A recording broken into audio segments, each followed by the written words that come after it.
The Nintendo GameCube is an extremely well-remembered console by essentially everyone who grew up with it. Just look at the games: Smash Bros. Melee, Mario Kart Double Dash, Paper Mario 2, the original Animal Crossing, Metroid Prime. Even today, these games stand alongside their series' most modern releases as beloved favorites. But it's easy to forget that the GameCube was, compared to the expectations of the time, a financial flop. It was essentially the Wii U of its era, and today's subject, Noki Bay, is the poster child for why that might have been. Mario 64 lit the world on fire. You had old guys talking on NBC about how every kid wanted a Nintendo 64. One woman got so mad at another who'd snapped up the last Nintendo 64 that she slapped her. And it was because of this revolutionary, groundbreaking, mind-blowing title. Ocarina of Time, Star Fox 64, and every game Rare made for the system gave people hungry for more exactly what they wanted on the console, and Nintendo looked untouchable. I have to imagine they felt untouchable, and that's what led them to think they could get away with launching the GameCube with Luigi's Mansion and Wave Race Blue Storm. Yeah, we all remember Wave Race Blue Storm, right? No hate for Luigi's Mansion, I love the game to death and back, but it was essentially Nintendo's highly experimental stab at a child-friendly Resident Evil, and could be finished in about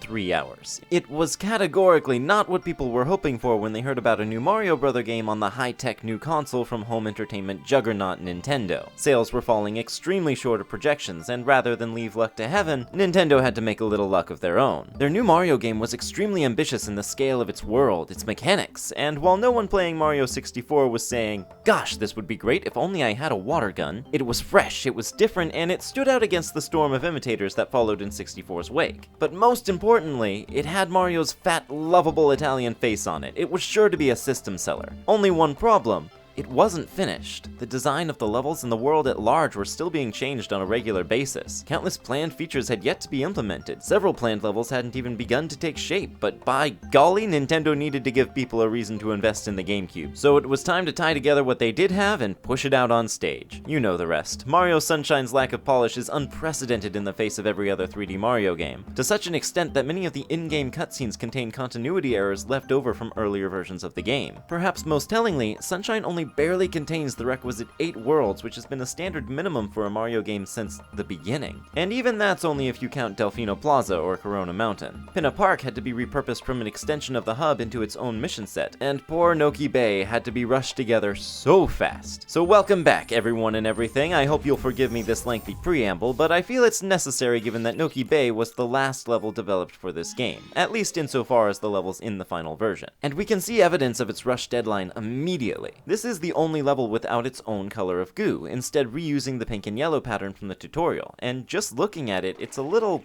off. It works as intended in terms of mechanics, but it's not animated. The texture is totally static. In addition to that, this is the only level we haven't seen from any other area, or at least we haven't seen a low poly version. You get it. Nor can we see any other level from down here. It kinda gets away with this being situated on the north of the island surrounded by cliffs, but it's still a bit of a shame. Is now too early to take a crack at the brochure? I mean, we're already here. The brochure itself is pretty indicative of how much care was put into this area, even despite its lack of time for polish. We've got some of the coolest details here already. Noki Bay has more of this swirly Dolphic language than any other level, and right off the bat we can see it spelling out Noki in the corners, and Mare in the Japanese version. The text is, as usual, incredibly compressed, but we can take some educated guesses here. The tagline says something along the lines of the birthplace of heavenly water, and all these landmarks, based on a few context clues, say Labyrinth, Red Tower, Shell Tower, Whirl Tower, and Big Falls. Speaking of Big Falls, let's proper dive into episode 1, Uncork the Waterfall. Now, despite everything going against this level, I still quite like it. Greeting us at the entrance is this old cockle, known only as the Noki Elder. He fulfills a role really similar to the hotel manager from last time, but I just like his vibes. His deep purple shell and coordinated hat, his crazy swirly eyes and matching beard,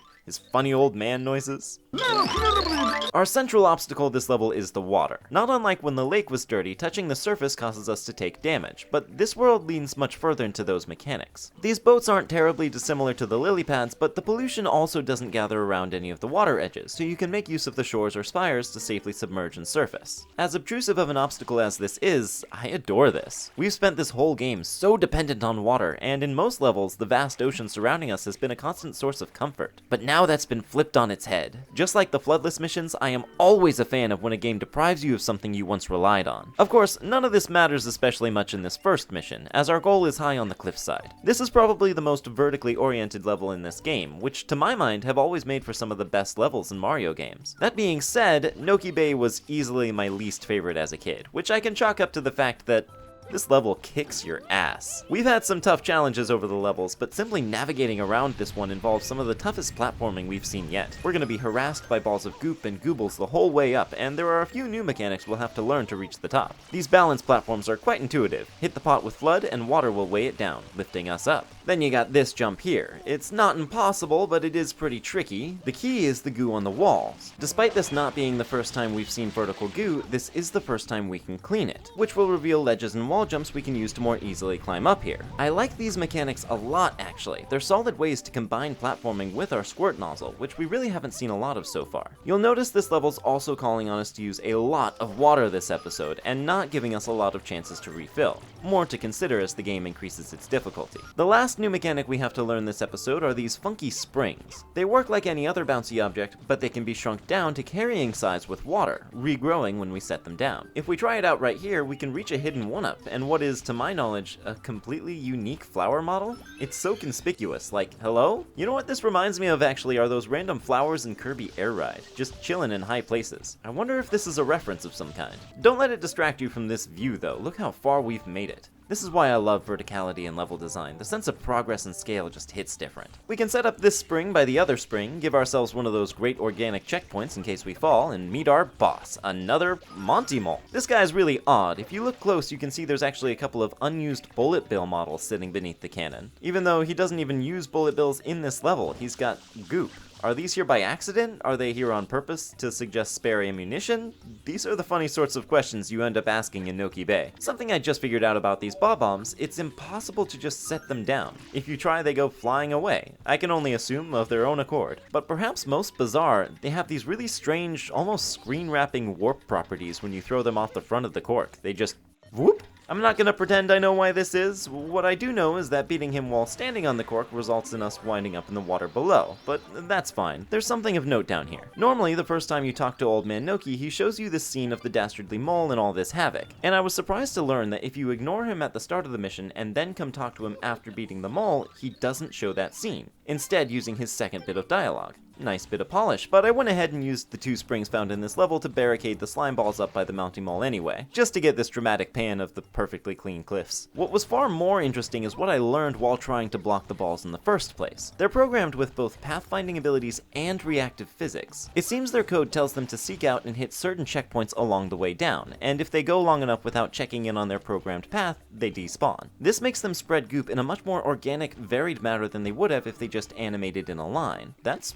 really cool attention to detail. I wanted to see if it was possible to block the bombs too, and yeah, it can be done, but the game puts up quite a fight. In fact, if you look closely, you can pinpoint the exact moment the game had had enough of my antics. Now, you've probably noticed in-game breakdowns so far, I haven't given a whole lot of time to glitches, and I have good reason for it. Some are just too cool not to show, but outside those Hall of Famers, glitches aren't really what this show is about. I want to showcase the details that go unappreciated, the things that are so easy to ignore, but indicate real care and attention on the designer's behalf. But Noki Bay, they're just frickin' everywhere, so we're gonna get a few more instances of jank than usual. Like, for instance, you may not have realized the waterfall doesn't actually fall this episode after it's been uncorked, but instead it ends in these fancy particle effects. And what's worth noting is that if we hover around this area, we can actually slow down the game. It takes a lot to put a strain on Sunshine. This game is extremely well optimized, but all this water is just a bit too much for it to handle, it seems. Episode 2. Actually, I guess I should mention this level's entrance at some point, huh? The entrance unlocks once you've gotten at least 20 shines, and at least seen Peach get kidnapped off to Pinna Park. The camera makes a pretty big deal of it, and there is a Debs message cluing you into how to access the level too. Your biggest hints are these Piantas looking into the sun, though what they say isn't really related, frustratingly. But even with all these hints, what you're actually supposed to do here doesn't make sense. Stand in the light and just roast your retinas by looking into the sun. It's really easy to forget that it doesn't make sense, I'll grant you, but as a child relatively new to video games, especially one who hadn't played Mario 64 and gone through this a generation earlier, I had absolutely no clue what the game wanted from me. I remember floundering around here for minutes at a time between other missions, just trying everything I could think of until... And even then, it probably took me a couple more years before I realized that it was for just looking at the sun, not spraying it. Despite how weird and obtuse this is, this entrance is actually pretty cool in a lot of ways. When I did finally make my way into Noki Bay for the first time, I felt like I'd stumbled into some sort of secret world. A feeling that was actually elevated by the fact that I hadn't been able to see this area from anywhere else on the island. On top of that, the coding behind this is fascinating. I first assumed the warp was programmed to activate if Mario was standing within the circle, and looking at a certain range of angles, but I was wrong on both counts. If you use rocket storage to launch yourself up, get into the cylinder, and look into the sun with aim mode, it still works. But now here's where things get interesting. The sun isn't actually part of Mario Sunshine's skybox. It's an object that has its own 3D coordinates in each map, except for this one. This means it's possible, with a high enough launch, to get Mario at eye level or even above the sun. And what's really cool is even at this level, looking down at the sun still procs the warp as long as you're within that cylinder. The oddities don't stop there. Thanks mainly to the sheer size of this warp, this is the only level it's possible to enter with coins. If you manage to spawn a coin in the circle and activate the warp before collecting it, you'll spawn in the level with your coin counter at 1. It's possible to get more if you're insanely precise with the birds out here, but who's got that kind of time? We've got a lot to cover yet. Episode 2, the boss of Tricky Ruins. We're directed to the other main cliffside from the one we scaled last time, which of course means we're gonna check out the one we scaled last time again. Make your way up the cliffs and platforms again, and you won't just find the 2 springs we found last time, but a rocket nozzle for maximum sequence breaking potential. Take our rocket nozzle up to that platform with the flower, and we can skip straight ahead to the end of this episode. Oh, hey Gooper Blooper. You don't even need the rocket nozzle or the second spring. Just bring the first spring up here and make this jump like so. It's not even that precise. I wish I'd known this as a kid, because this episode right here, this is the one that broke me. And I can't even remember why. Something about these twisty mazes and wall jumps was just asking too much of me. But I get ahead of myself, because this episode is home to something I am very fond of. Lore. We already knew from the brochure that this is the ancestral home of the Noki, but Old Man Grandpa here is telling us about ancient tombs and mysterious technology that's practically magic, Atlantis style. These ruins are covered in Dolphic letters, some large and many small. Your main route through the level will take you through a couple of cliffside sequences, but head off the beaten path, and you can find entire networks of false walls and hidden passageways. What kind of society did the ancient Noki have? They were plainly advanced, intelligent, secretive. Sun symbols on their ruins and these towering structures indicate that they had a deep appreciation for the sky as well as the sea. And this is what I love about Noki Bay. That sense of history, of culture that Mario Sunshine excels at is never stronger than it is in this level. Most of what you'll find as you venture through these ruins are blue coins, and the occasional troll. Frankly, I don't know what to make of these boxing gloves and cuckoo birds. Ancient booby traps? Pranks set by some rebellious teenage Noki with no appreciation for their ancestors? Who can say? Another annoyance you might encounter is when Mario does this. I genuinely thought this was a glitch until, like, this week. Mario getting stuck on some finicky collision until the game overrides it and drops him down, but no, apparently this is actually a stamina mechanic? Noki Bay is the only area in the game you're ever given any reason to cling to a ledge for this long, but it does happen on any ledge in the game.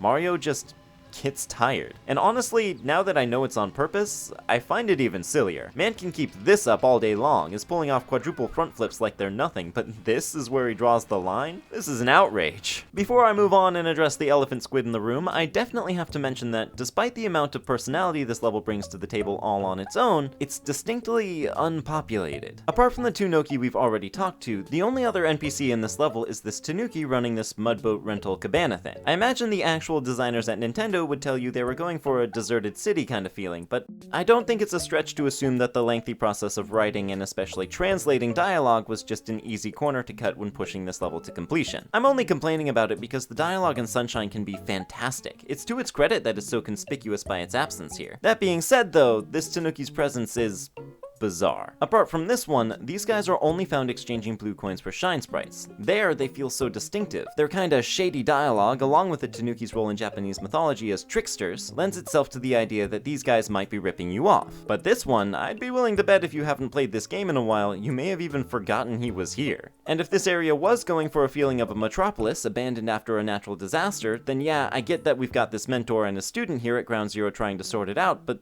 what's this guy doing here? Trying to profit off the evacuees? Charging them 90,000 coins a pop to ride safely away from the toxic waste? Okay, so maybe this was just a convenient model they could reuse. That seems likely given that he reacts to being sprayed, but unlike most every other NPC in the game, can't be jumped on, which wouldn't come up for these other Tanuki because they're behind an invisible wall. So he was just a character not seen in any of the other levels, so they could get away with not making new assets, but no? This is a unique design from the blue coin one, although I'm at least 75% sure this life ring on his back is taken directly from Majora's Mask of all places? I feel like I'm losing my mind. Genuinely cool detail about his animation though, this thing where he repeatedly pats his belly is a reference to a Tanuki behavior in mythology, something they did to scare people called belly drumming. Yeah, that's also where that move in Pokemon comes from. The boat itself isn't terribly useful, maybe I'd consider actually using it to grab these coins if it didn't control quite so much like ass, but at least I can take comfort in knowing I'll never be called upon to steer this thing in a life or death situation. Ooh, perspective dependent rainbow effect, very nice, very nice. This thing's real use is as a fishing boat. Yeah, when I said that the King Boo boss fight was the only time we'd see these Cheep Cheeps out of water, I failed to consider that we might actually be able to change their state ourselves. We're gonna keep an eye out for other shenanigans we can get into with this trick, but in the meantime, let's head on over into the waterfall. We're not super supposed to be here, the current usually pushing us underwater, but that's a shame, because just look at this. I've long held the belief that all great games have secrets concealed by waterfalls, and I'm willing to say this qualifies. This is just a treat. So we can't actually jump in here, the waterfall pushes us down too fast, but what if we use the rocket nozzle?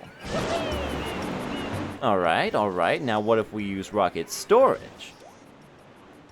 This would normally be the part where Mario evolves into a Gyarados, but hey, as long as we're up here, we can see some interesting things about the island's model. Apart from this being the least dolphin-shaped it's ever been, we can indeed see that none of the other areas are here in any capacity, although Corona Mountain is rendered with a surprising amount of detail, even the far side of it, which isn't even the case in Delfino Plaza. It's also got this little baby volcano in its caldera. Aww. Okay, we've stalled long enough. Let's get to the top of the ruins and face off against Gooper Blooper 3.0, who brings almost nothing new to the table. In fact, he actually lost his spinny tentacle attack from the helipad. This fight is more comparable to the shipping crate iteration. He is a little extra stretchy though, even being able to whap you on this tree, which I didn't expect. His presence here does make this the only location in the game to have two different colors of goo, which is kind of interesting, but I can't shake the feeling this was just another decision made to save time. We're 0-2 on unique boss fights so far, whereas every other area's first boss has been what sets the stage. I don't want to be too harsh. I am glad Goopy Bloopy 3 is here. For one, it's a great opportunity to show off some things I didn't point out in Ricco Harbor. Firstly, that if you spray him, let him retaliate, and then grab his nose before he finishes the attack, he'll just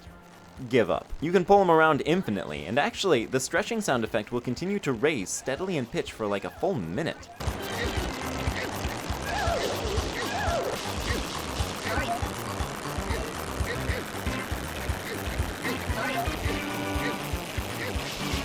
Who even thought of that? Secondly, and really easy to show off with this tactic, if you do launch him with tentacles still attached, his launch animation makes them a bit less attached. It feels really weird to watch him die and not spawn a shine sprite, but with him out of the way, this block he was sitting on disappears and gives us access to the tomb below. Honestly, I can't believe this. The shine is right there and there is still so much to talk about. This room is so cool, this view of the backside of water has to be appreciated. It's also kinda neat that this window is a one-way invisible wall, keeping you from being soft-locked if you ever come in here in a different mission. Just as considerate that this fall is programmed not to inflict fall damage, even though it's definitely long enough. It's something to do with the floor. You can tell because if you manage to land on the plinth here, you actually do take damage. The room contains 2 massive urns and 4 large Noki shells. If this is a tomb, then this is a really cool way for the Noki people to honor their dead. They're basically hermit crabs, so enshrining the last shell they inhabited as a way of marking their grave makes total sense. I like to think that these are the shells of some ancient line of Noki royals. These urns then would be the sort of thing to contain the family's valuables, and I don't see any harm in a light bit of grave robbery, yeah? I do recommend grabbing these blue coins now, even though they're present in most every mission. mission, just save yourself the hassle of climbing back up here later.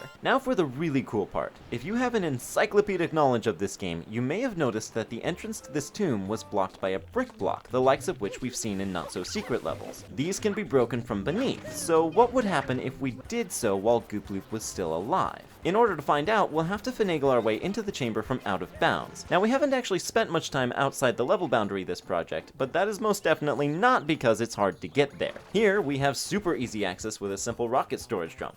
And welcome to Out of Bounds, where the points are made up and the rules don't matter. Here's what you need to know. If you can see the surface you're standing on, even if you're totally clipping through it, you're good. However, if you can't see the surface you're standing on, usually because you fell off the level, then you're probably standing on the death barrier. Spent more than a second in contact with it, and... This is a soft lock failsafe incorporated by Nintendo to keep you from getting stuck out here. However, it's incredibly easy to bypass just by jumping continuously. From here, it's a hop, skip, and a jump to get back into bounds and gain access to the seafloor. The Noki Bay seafloor is probably the coolest place you were never intended to get to. Just look at that. I don't really have an answer as to why we can walk and breathe down here, just bear with me. This is gonna get a lot weirder before it starts making sense. When entering a body of water from beneath, there are a number of things we can do to actually reset the water level at Mario's Y coordinates, the simplest of which is to just jump over these spires. From this state, you can lower the water level by swimming over the top of a lower spire, giving you total control at least until you break the actual surface, at which point things go back to normal. However, the reason I brought you down here wasn't to show you the weird water mechanics or how they interact with the Cheep Sheeps, or even to show you this weird, ever so slightly too low platform behind the mission start, though those are all quite cool. I want to show you this area. Try to walk around up here and...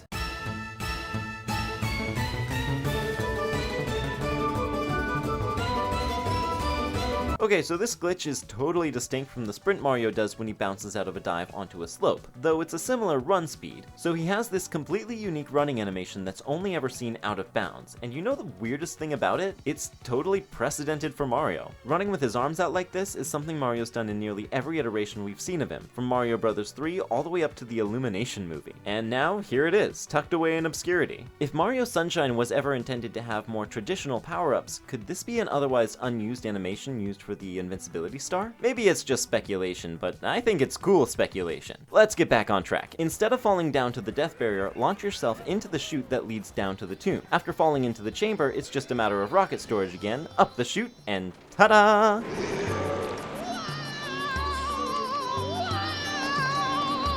Yeah, Gooper Blooper is not supposed to be here, and yet I have to be impressed by how well this boss fight holds it together down here. Apart from the boss music not playing and there being no pollution map for his second phase goo attack, he functions completely normally. In fact, despite none of his actual arenas having anything in the way of obstructions for his tentacles, they're programmed with collision and behavior that causes them to bend over and around this plinth here. I'm honestly impressed. The defeat animation is about as broken as you might expect though. But that was episode 2.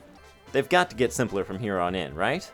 Right? Episode 3, Red Coins in a Bottle, is one of the most unique and noteworthy levels in this entire game. Why, when it's basically just that one underwater coin hunt from 64? Well, let's start with the intro. You spawn in the level, and Old Man Noki immediately starts talking your ear off about the solution to the pollution. Uncorking the waterfall didn't do it, beating Goopy Bloopy didn't do it. Apparently, the source of this poison is on the ocean floor. But we've got to get to grips with some new equipment to get there, since swimming ain't exactly Mario in his element. So we're introduced to the deep sea helmet, but this is also weird. The Old Man actually refers to Flood as Flood, which literally no one besides Flood themselves has ever done before. Everyone else refers to them as a water pump or hose or something. How does he know? Is he familiar with EGAD? Do all old people know each other? It's the glasses, right? There's totally a connection with the glasses. So he shoves us in a bottle.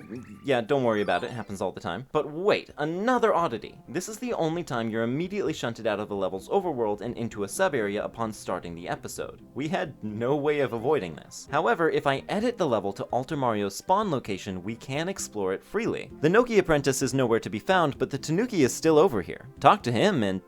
yeah, for obvious reasons, no dialogue was programmed into him or this sign. And when they try to access that data, it spits out this message instead. Pretty generic, but in the Japanese version of this game, when you talk to a character without any programmed dialogue, you get this instead. Apart from that, there's almost nothing out here. All the ruins still function as expected, but no enemies, no blue coins, and almost no gold coins either. There are a few hidden way up at the top of the level though, and if we hack to make one our 100th coin, that shine still spawns as normal. Alright, let's shrink down and see what's in the bottle. For starters, I want to point out the song playing right now.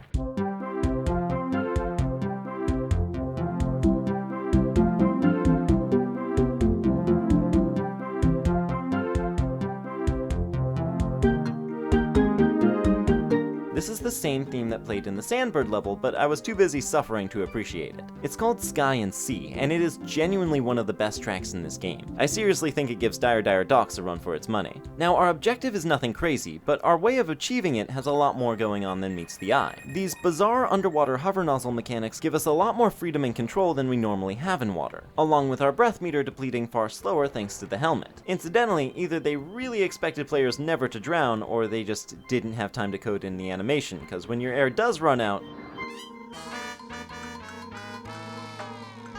However, what's really interesting is that this isn't actually the hover nozzle, but rather a fifth unique nozzle with entirely separate properties. I can prove it too, but it's gonna take a minute. First, we're gonna start a fresh file from the title screen. Then we're gonna play all the way through to the game up to this point, which will require us to open the first 4 levels and get at least 20 shines. The important part is that during that process, we must never save the game, or get a game over. We need to keep our last game over checkpoint before collecting Flood at the airstrip. Once we get into the bottle, then we can get a game over.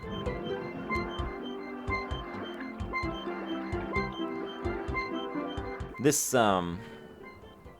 is the longest step. Once we get that game over, respawn at the airstrip. Hey, I never noticed this ring Peach is wearing before. Collect Flood, and we will have this alternate hover nozzle attached. Unfortunately, this isn't a permanent upgrade. We'll have the normal hover nozzle as soon as the game reloads our state, but for the moment, we have the most powerful upgrade in the game. Similar to rocket storage, this nozzle doesn't just increment our Y coordinates, it multiplies our speed. And even just a short burst is enough to escape the planet's atmosphere. It's worth noting that the levels in Sunshine do have invisible ceilings, but if we reached it, it would genuinely take the full length of this video to fall back down. You may also notice that the water that comes out arcs upwards. If we lodge ourselves on an overhang, we can see why.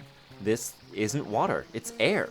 These are bubbles. I can't believe I never realized this before, but it makes so much more sense. Also, I think I'm gonna dub this the bubble nozzle. That feels appropriate. Now, this does put me in a weird spot. Do the levels built around the bubble nozzle specifically count as levels built around the hover nozzle? I think I'm gonna go with no for now, but I reserve the right to change my mind later. I fiddled around a bit more and discovered 2 more bizarre properties of this nozzle. For one, it takes way longer to refill than the other nozzles. This is extremely strange, since in-game, you'd never not have a full tank while using this nozzle. I can only assume then that this rate is a leftover from an earlier version of the game, and they just didn't bother to change it along with the other nozzles for that very reason. Additionally, since the lift provided is so much more powerful than the hover nozzle, you can actually use it after a dive and stop yourself from hitting the ground. Bonus points, it looks downright hysterical.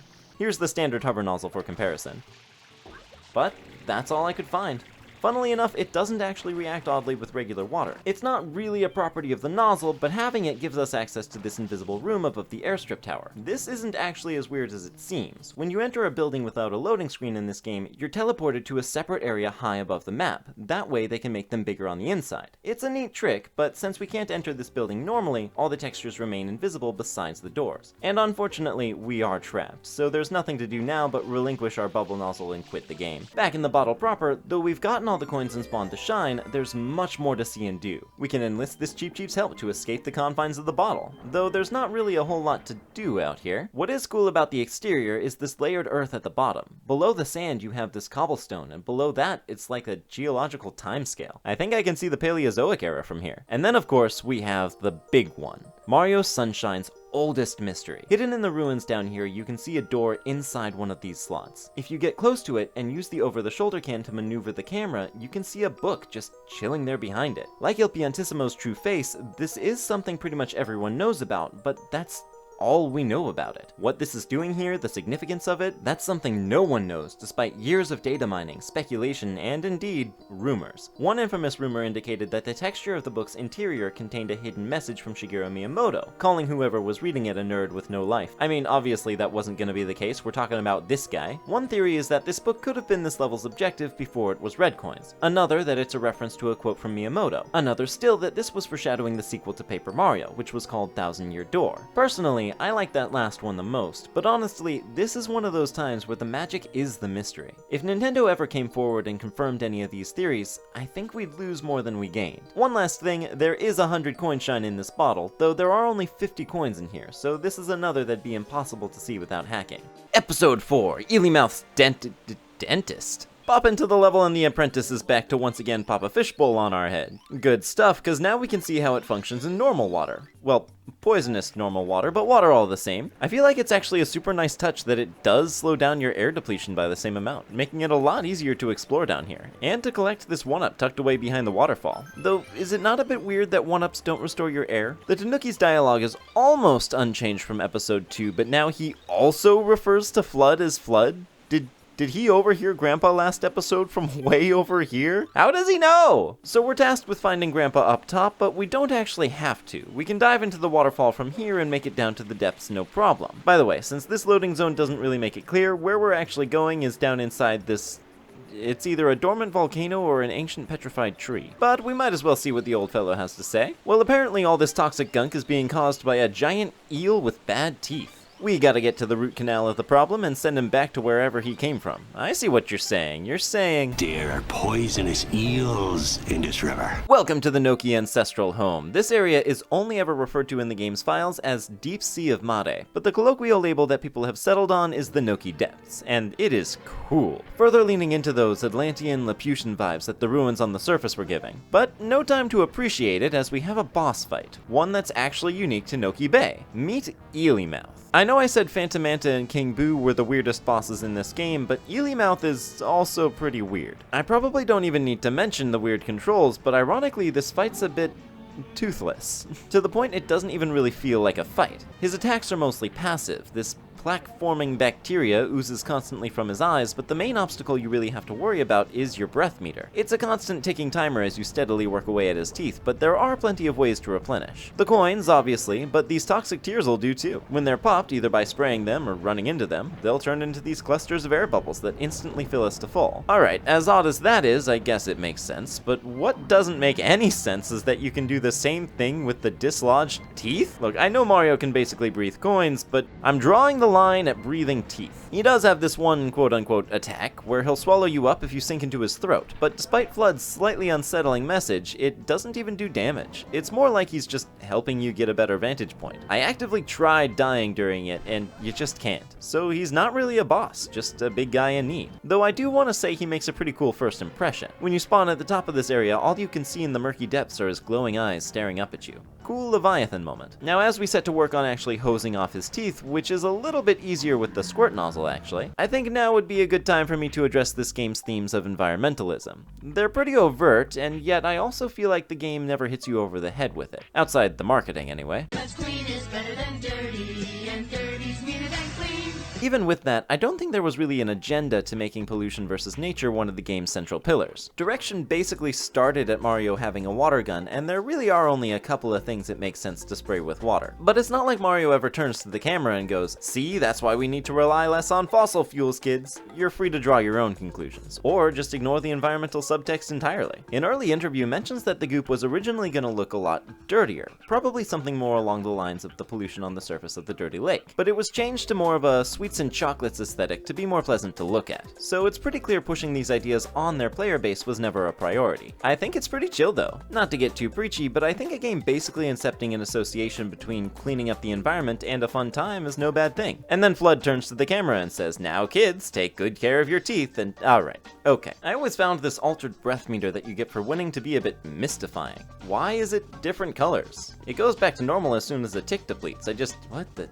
I like this little thank you he leaves us. That's pretty cute. But let's grab our shine and see if that really was the problem. But wait, hold on. We now have gotten 60 shines, which is a very big milestone. Not just for being half of all the shines in the game, but for that being enough to officially do away with the Ring of Darkness around the plaza. I'll talk more about that when we give Delfino Plaza its own episode, but I do want to point out it's a bit of a shame that the islanders don't react to the darkness being gone. At least not until we progress the story another step forward. Gosh, it sure is dark around here. Episode 5, Il Piantissimo's back, and so is the water! Oh my god, that is the most inviting shade of blue in this game. You wouldn't be able to keep me from jumping into water this clear. Now that we can actually swim around here at our own pace, we can see that all these floating platforms are actually floating Noki dwellings. What do you think they do during a storm? This is the strongest sense of progress we've had since Rico Harbor. The return of all these tropical fish, this place is gorgeous now. Gotta love that. No new NPCs though, unless of course you count this guy. Oh ho! foolish man! Our mysterious rival has set up another course for us to race. There's nothing especially different about this one apart from the choice of terrain. And of course, Mario's not much of a swimmer. So victory in this race doesn't so much come down to how well you know Mario's swimming controls, it comes down to how well you can avoid swimming to begin with. But oh ho, foolish man! Some dastardly curmudgeon has left a mud boat directly in your path. And as with Gooey Mario, you're programmed with a set of inputs, not animated or using pathfinding AI, so your route is irreparably damaged. Ha ha ha ha ha ha. You foolish fool, this is not the flagpole, you have not won, it's over here. Now you see what?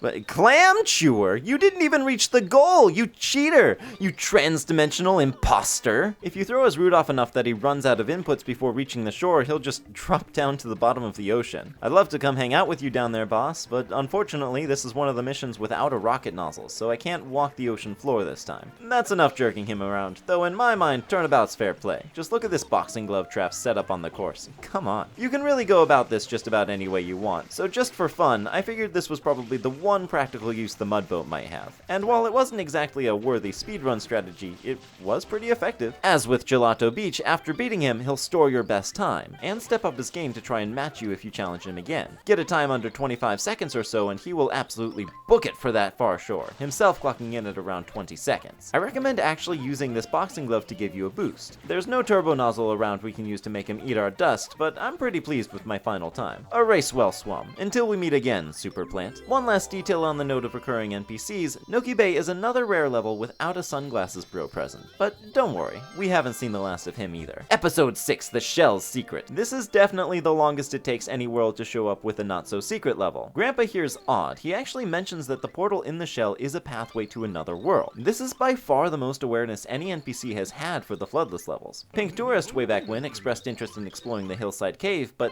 what would actually happen if these people went inside? You'll have to use the ropes to climb up, I'm afraid. Oh, will I now? Well, while I work on proving him wrong, this is a good opportunity to talk music. The Noki Bay track feels unique among the rest of Sunshine's songs. Still has that distinctly tropical feel to it, but something about it also feels a little wilder. It's hard to pin down, but I think it conveys a feeling that Noki Bay isn't really a part of the tourist scene. It's more natural.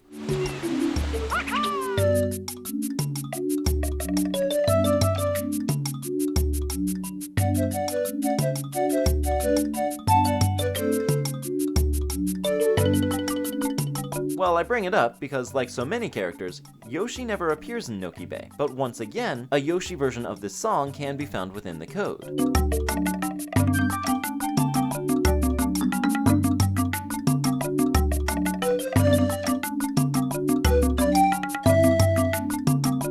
Once we get up to the top, we're gonna procrastinate a little and check out some of the details way up here. I love these shell platforms we've been using all episode. They're a little too symmetrical to be closely compared to any real shell, but I think the shape is based on certain oyster shells, while this iridescent coloring is probably inspired by an abalone.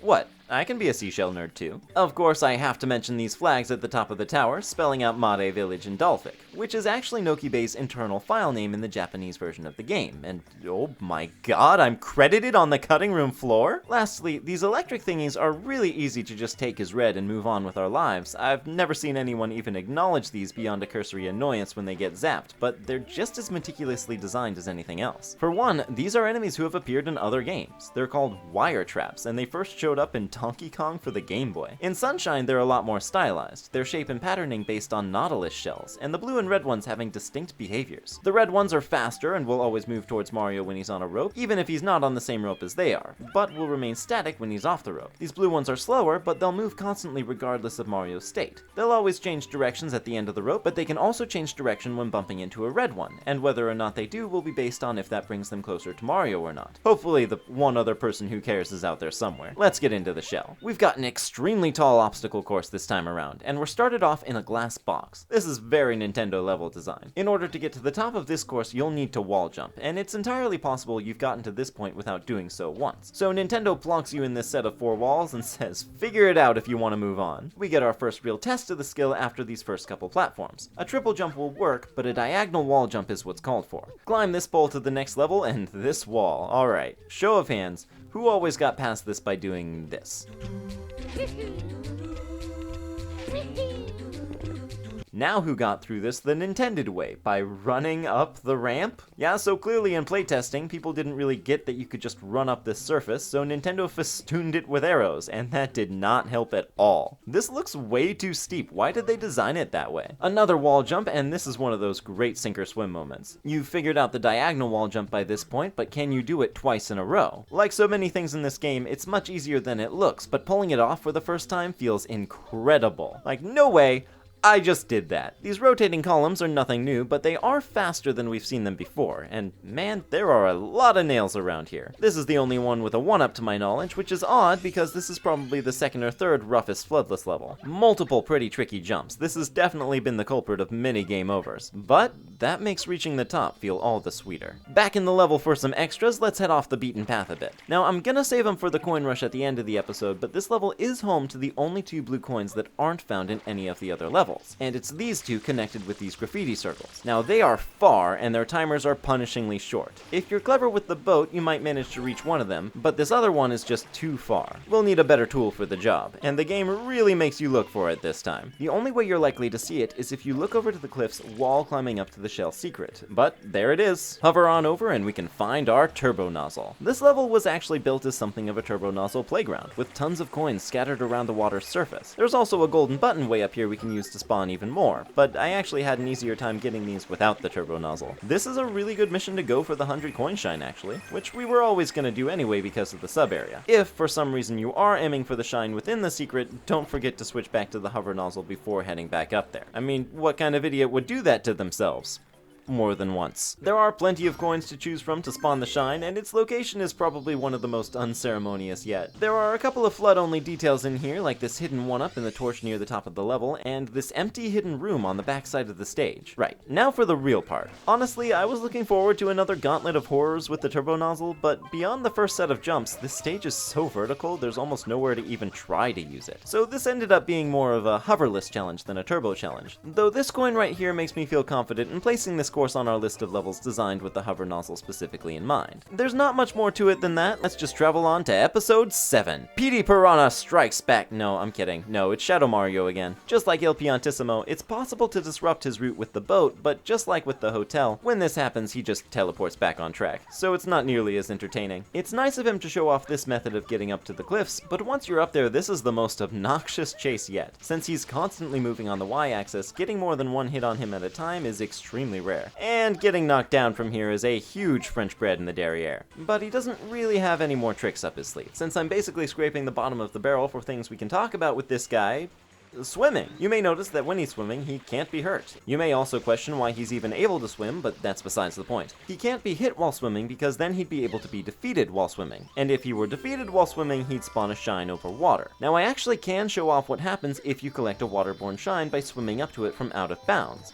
It tries to be collected, and then it simply decides that it no longer exists. Fascinating, but I'd rather have the shine. Episode 8, the red coin fish, and sound the alarm, new NPC alert. This Noki mother isn't actually a stranger to us. She was on the shore of Pinna Park. Okay, well, it's not explicitly stated they're one and the same, but this game's pretty deliberate about reusing models. Also, here's the biggest twist in this game. These are this guy's wife and child. You may not like it, but this is what peak performance looks like. He invites us to find Grandpa at the top of the waterfall, but once again, our goal is the Noki depths, so we can just dive in from down here. But it's not like we've got tons of other stuff vying for our attention. Might as well see what the old conch has to say. It's a small thing, but I like when characters call us Master Mario. Nothing more than that, I'm allowed to just like stuff. So the Noki have returned and they've got a treasure for us in the depths. Sounds sweet, let's check it out. So our treasure is a bunch of sentient coins. I suppose it's not the first time a red coin has swam away from us, but I feel like the ramifications of this are best left unconsidered. Now these are simultaneously the easiest and hardest red coins to wrangle in the game. When they're all grouped up like this, you can get like 6 of them in one fell swoop, but then when they're all scattered to the edges of the temple, it's not even worth it. Even after they reconstitute, once you've collected most of the fish, it can be hard to spot. Though here's a nice quality of life thing. The coins of the fish seem to have had their draw distance limit removed entirely, remaining visible no matter where you are. There's not much to offer in the way of tactics, it's basically just don't bother to chase the coins when they're not all together in the fish form, and try not to lose track of them. You may find that last part easier by using Mario's over-the-shoulder cam, but ultimately that last coin is going to come down to how well you control the bubble nozzle. With that out of the way, let's check out our newly repopulated city. This might be the biggest variety of models ever seen in one area. I I checked all around and I didn't see any two Noki with the same combination of shell and headpiece. The domestication or perhaps symbiosis of these jellies is also interesting, though maybe it was just easier than creating swimming animations for all of them. I'd love to learn more about them, but unfortunately, all these characters are lies. Not one of them can be talked to, and in addition to that, there's not much to this area either. Just a lot of repeating textures and architecture. But you know, it's nice to have a break here at the end, not to mention this incredibly chill music.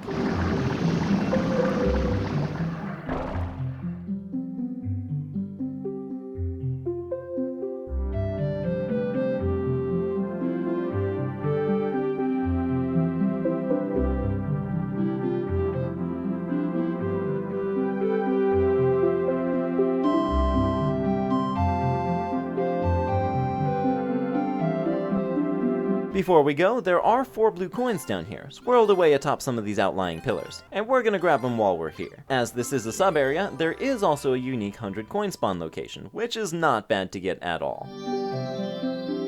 But we're not done yet. In fact, we're a whole shine down from usual, only having found one of the secret shines so far. The second one is over in the one section of the level we haven't had any reason to explore so far. Follow the secret tunnels to this launch shaft at the far left of the levels, and way up here you'll find a unique golden bird. Spray it a few times, and that's all it takes, our second secret shine. One of the weirder ones, requiring perhaps an above average bit of exploration, but a far below average bit of work once you already know where it is. Gotta love the view from up here too. This bird is a little interesting. It's found in every mission except for episode 3, and can even be sprayed again after you've already collected its shine, setting it apart from the bluebirds. But with that in our bag, it's time for our blue coins, which for the first time since Bianco Hills, I'm gonna do alongside the 100 coins. First off, I've already collected the 2 in the Noki tomb, and of course there were the 4 in the depths available in episode 4 and 8, and as long as you've gotten those 4, you can find every other coin in episode 6. Starting on the water, there are 2 floating coins that are meant to be obtained on the mud boat, but they're extremely easy to get just by hovering. There's another one deep below the surface behind the entrance to the Noki depths, and this one will stretch Mario's lung capacity a bit, so if you are struggling, you might want to grab this one in a mission with a fishbowl. Now let's start from the left and sweep right. This tunnel on the cliffside contains one of the biggest concentrations of coins in the level, and then, once we head up to where the gold bird is, we're gonna drop straight down to the front of these cliffs. There's a blue coin hidden in this wall, and then another on the ledge directly below that behind a rune. From there, we're gonna launch back up to the gold bird, and we'll have easy access to the high ruins on the cliffs. This topmost set has 2 blue coins, one behind the sun symbol, one behind the E symbol on the top right. Our next stop is pretty far down and to the right to find one in this alcove. Then we'll hover across to this left ledge to find one in an unmarked wall here,